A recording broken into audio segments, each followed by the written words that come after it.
नमस्कार। आज हम एक ऐसे रोजमर्रा के रहस्य से पर्दा उठाने वाले हैं जो शायद किसी को भी हैरान कर दे। ये चीज हमारे चारों ओर है हर पल, लेकिन सच कहें तो हम इसे ठीक से समझते नहीं हैं।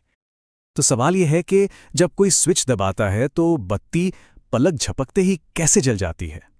सुनने में तो ये बहुत मामूली सी बात लगती है ना? पर इसके पीछे जो विज्ञान है वो बहुत ही गहरा और सच कहूं तो काफी दिलचस्प है। देखिए, इसका जवाब वैसा बिल्कुल नहीं है जैसा ज्यादातर लोग सोचते हैं। असल जवाब छिपा है एक सफर में जो हमारे लाइट स्विच से शुरू होता है और जाता है सीधा एटम के लेवल तक। तो चलिए इस खोज पर निकलते हैं जो बड़े से शुरू होकर बहुत छोटे मतलब सूक्ष्म स्तर तक जाएगी। ये सफर सोचने का नजरिया बदल सकता है। अच्छा, तो इससे पहले कि हम और गहराई में जाएं, एक बहुत ही बुनियादी नियम को समझना जरूरी है। एक ऐसा नियम जो इस पूरी चीज को कंट्रोल करता है। इसे कह सकते हैं बिजली की दुनिया का गोल्डन रूल। और वो नियम है ओम का नियम या ओम्स लॉ। ये बिजली के बहाव को समझने के लिए एक तरह की रूल बुक है। ये हमें बताता है कि तीन मुख्य चीजों वोल्टेज, करंट और रेजिस्टेंस, इनके बीच आखिर रिश्ता क्या है। अगर इसे आसान भाषा में समझना हो तो ऐसे सोचिए। वोल्टेज है एक तरह का धक्का या फोर्स, करंट है चार्ज का बहाव, और रेजिस्टेंस है घर्षण या रुकावट जो इस बहाव को धीमा करने की कोशिश करती है। बस यही तीनों मिलकर पूरा सर्किट चलाते हैं। ठीक है, तो अब हम नियम तो जान गए हैं। चलिए अब उस जगह को देखते हैं जहां ये सारा खेल होता है, मतलब बिजली के तार के अंदर। देखिए, जो बिजली के तार होते हैं जैसे कॉपर के, वो कंडक्टर्स कहलाते हैं। इनके अंदर ना अरबों खरबों फ्री इलेक्ट्रॉन्स होते हैं। मतलब वो एक समुद्र की तरह पूरे तार में घूमने के लिए आज़ाद हैं। दूसरी तरफ होते हैं इंसुलेटर्स जैसे रबर। वो अपने इलेक्ट्रॉन्स को कस कर पकड़े रहते हैं, उन्हें हिलने ही नहीं देते, इसीलिए उनमें से करंट नहीं बह पाता।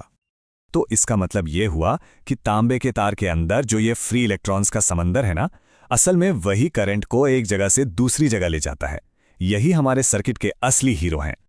और अब आता है कहानी का सबसे दिलचस्प मोड़। अब जो बात पता चलेगी वो बिजली की स्पीड के बारे में हमारी सारी धारणाओं को हिलाकर रख देगी।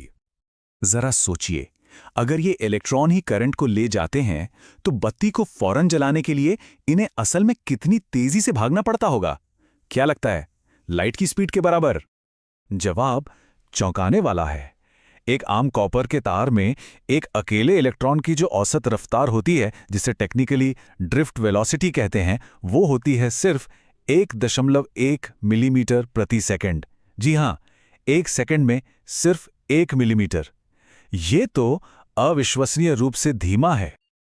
एक मिनट रुकिए जरा। अगर इलेक्ट्रॉन एक घोंगे से भी धीरे चलते हैं तो फिर बिजली फौरन कैसे पहुंच जाती है? स्विच दबाते ही बत्ती कैसे जल जाती है? यही तो असली पहेली है।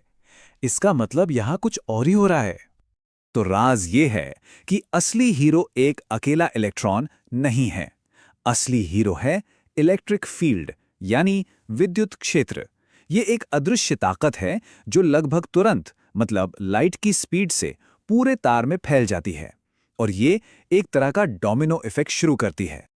इसको समझने का एक बढ़िया तरीका है। सोचिए कि एक पाइप है जो कंचों से पूरी तरह भरी हुई है, एकदम खचाखच। तार भी ठीक वैसे ही इलेक्ट्रॉन से खचाखच भरा होता है। अब जैसे ही स्विच दबाकर एक सिरे पर एक कंचे को धक्का दिया जाता है तो क्या होता है? तुरंत दूसरे सिरे से एक कंचा बाहर निकल आता है।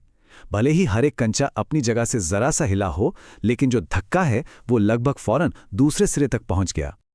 और ये जो तीन गतियों की कहानी है, ये इस फर्क को बहुत साफ साफ दिखाती हैं। देखिए, इलेक्ट्रॉन की अपनी ड्रिफ्ट स्पीड तो ना के बराबर है, जबकि इलेक्ट्रिक फील्ड की स्पीड वो तो लाइट की स्पीड है, मतलब 300 मिलियन मीटर प्रति सेकंड। कितना बड़ा अंतर है।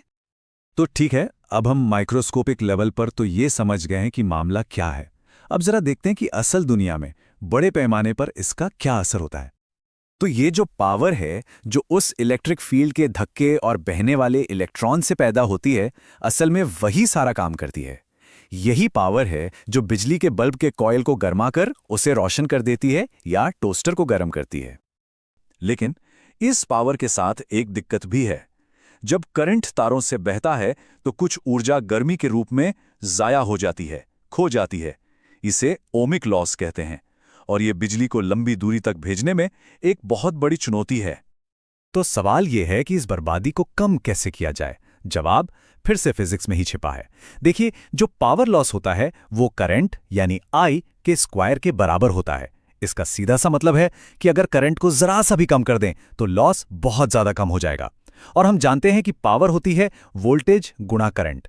तो अगर हमें उतनी ही पावर भेजनी है पर करंट कम करना है तो हमें क्या करना होगा? हमें वोल्टेज को बहुत बहुत ज्यादा बढ़ाना होगा। और बस यही वजह है कि ट्रांसमिशन लाइनों पर हाई वोल्टेज यानी उच्च वोल्टेज के साइन बोर्ड लगे होते हैं। अगली बार जब भी वो बड़े बड़े बिजली के टावर दिखें तो ये बात याद रखिएगा, ये हमारे घरों तक बिजली पहुंचाने का सबसे स्मार्ट और सबसे असरदार तरीका है। तो हमने देखा कि ओम का नियम कितना फंडामेंटल है, कितना जरूरी है। लेकिन ये पूरी कहानी नहीं है।